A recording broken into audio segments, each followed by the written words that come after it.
അസ്സലാമു അലൈക്കും വറഹ്മത്തുള്ളാഹി. അൽഹംദുലില്ലാഹി വഹ്ദ വസ്സലാത്തു വസ്സലാമു അലാ റസൂലില്ലാഹ്. ബഹുമാന്യരായ സഹോദരീ സഹോദരങ്ങളെ, റമളാനിൻ്റെ അവസാനത്തെ പത്തിൽ സമാപനത്തിലേക്ക് നീങ്ങുമ്പോൾ 27-ാം രാവുമായി ബന്ധപ്പെട്ട് അഥവാ ലൈലത്തുൽ ഖദർ സംഭവിക്കാൻ സാധ്യതയുള്ള രാത്രികളിൽ പ്രധാനപ്പെട്ട ഒന്നാണല്ലോ 27-ാം രാവും. ഈ രാത്രിയുമായി ബന്ധപ്പെട്ട് ചില പുത്തൻ വാദങ്ങൾ, ബിദ്ഈ ആശയങ്ങൾ സമൂഹത്തിൽ സ്ഥാനം പിടിച്ചു വരികയാണ്.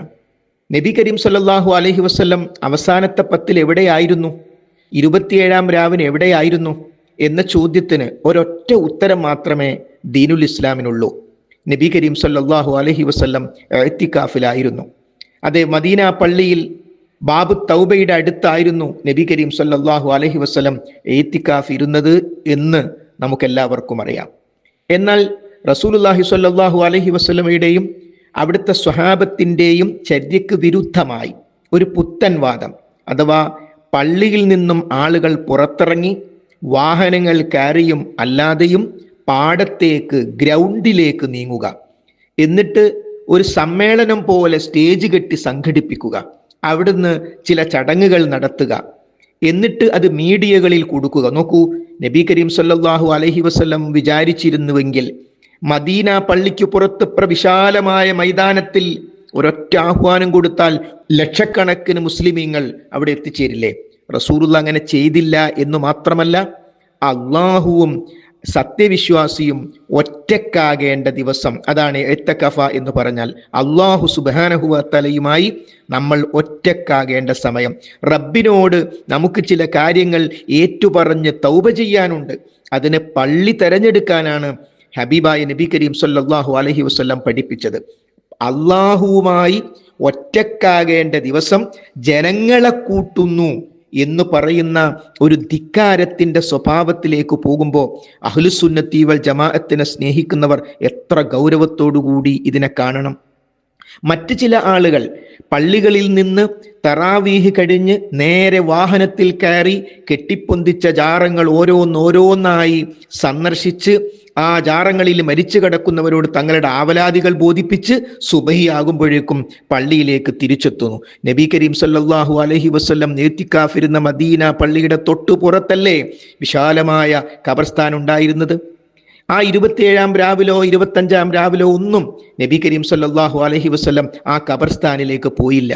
മരണമുണ്ടായാൽ അതേപോലെയുള്ള അത്യാവശ്യങ്ങൾക്ക് ഇഅ്തികാഫിരിക്കുന്നവർക്ക് പോകാം എന്നത് നാം വിസ്മരിക്കുന്നില്ല. എന്നാൽ ഖബർ സന്ദർശനം നബി കരീം സല്ലല്ലാഹു അലൈഹി വസല്ലം പഠിപ്പിച്ച കാര്യമാണ്. മരണത്തെക്കുറിച്ച് ഓർക്കുവാനും മരണപ്പെട്ടവർക്ക് വേണ്ടി പ്രാർത്ഥിക്കാനും. എന്നാൽ ഇന്ന് നാട്ടിൽ വലിയ പുത്തൻവാദം വ്യാപിച്ചത് മരണപ്പെട്ടവരോട് പ്രാർത്ഥിക്കുക, അവരോട് സഹായം തേടുക എന്ന ഒരു വലിയ പാതകം സമൂഹത്തിൽ നടന്നു വരികയാണ്.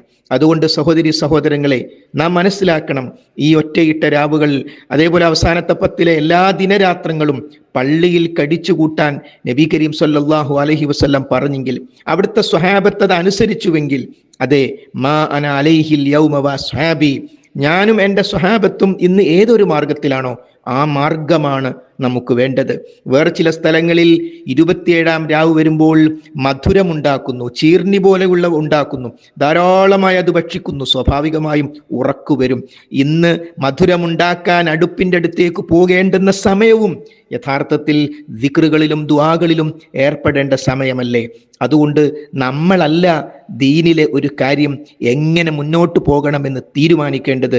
നമ്മളെ സൃഷ്ടിച്ച റബ്ബ് വിശുദ്ധ ഖുർആനിലൂടെ പഠിപ്പിച്ചത്, നബി കരീം സല്ലല്ലാഹു അലൈഹി വസല്ലമക്ക് വഹയിലൂടെ കൊടുത്തത് ഖുർആനും ഹദീസും, അതനുസരിച്ചാണ് സഹോദരി സഹോദരങ്ങളെ നമ്മൾ ദീനിയായ കാര്യങ്ങൾ നടത്തേണ്ടത്.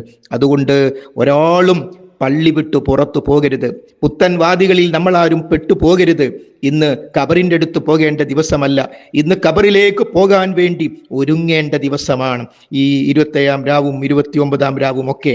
അതുകൊണ്ട് സഹോദരി സഹോദരന്മാരെ, പുത്തൻ വാദങ്ങളിൽ നമ്മൾ പെട്ടുപോയാൽ നമുക്ക് നാശമാണ് ഉണ്ടാവുക. അതുകൊണ്ട് ബിദ്ഈ ആശയങ്ങളിലേക്ക് ഒരു കാരണവശാലും നമ്മൾ പോകാൻ പാടില്ല. അതോടൊപ്പം ഇനി ഏതാനും മണിക്കൂറുകൾ മാത്രമേ, ഏതാനും ദിവസങ്ങൾ മാത്രമേ നമ്മുടെ മുമ്പിൽ ബാക്കിയുള്ളൂ. 27 കഴിഞ്ഞാൽ പെരുന്നാളായിട്ടില്ല. 27 കഴിഞ്ഞാൽ 28ഉം 29ഉം നോമ്പ് നമ്മുടെ മുമ്പിലുണ്ട്. അതുകൊണ്ട് ഇനിയുള്ള ദിനരാത്രങ്ങൾ കഴിഞ്ഞു പോയവയിൽ പറ്റിയ അബദ്ധങ്ങൾ പരിഹരിച്ച് വിശുദ്ധ ഖുർആൻ ധാരാളമായി പാരായണം ചെയ്ത് എത്തിക്കാഫിരുന്ന് ദിക്റുകളിലും ദുആകളിലും ഏർപ്പെട്ട് ദാനധർമ്മങ്ങൾ ചെയ്ത് അങ്ങനെ ധന്യമാക്കാൻ. നിമിഷങ്ങൾ കഴിഞ്ഞു പോയത് നമുക്ക് തിരിച്ചു കിട്ടില്ല. റമദാനിൽ ഒരു ദിവസം നഷ്ടപ്പെട്ടത് തിരിച്ചെടുക്കാൻ വിചാരിച്ചാൽ, ഒരു മണിക്കൂർ തിരിച്ചെടുക്കാൻ വിചാരിച്ചാൽ, ഒരൊറ്റയിട്ട രാത്രി തിരിച്ചെടുക്കാൻ വിചാരിച്ചാൽ നമുക്ക് സാധ്യമല്ല. അതുകൊണ്ട് ഉപയോഗപ്പെടുത്തുക. അള്ളാഹു അനുഗ്രഹിക്കുമാറാകട്ടെ. അസ്സലാമു അലൈക്കും വറഹ്മത്തുള്ളാഹി വബറകാതുഹു. വിസ്ഡം ഇസ്ലാമിക് ഓർഗനൈസേഷൻ അവതരിപ്പിക്കുന്ന നേർവഴി എല്ലാ ദിവസവും ഏതാനും മിനിറ്റുകൾ സാമൂഹിക, വൈയക്തിക, കുടുംബരംഗങ്ങളെ വിശകലന വിധേയമാക്കുന്നു. അറിയുക, അറിയിക്കുക. നേർവഴി. Peace Radio. Tune to reality.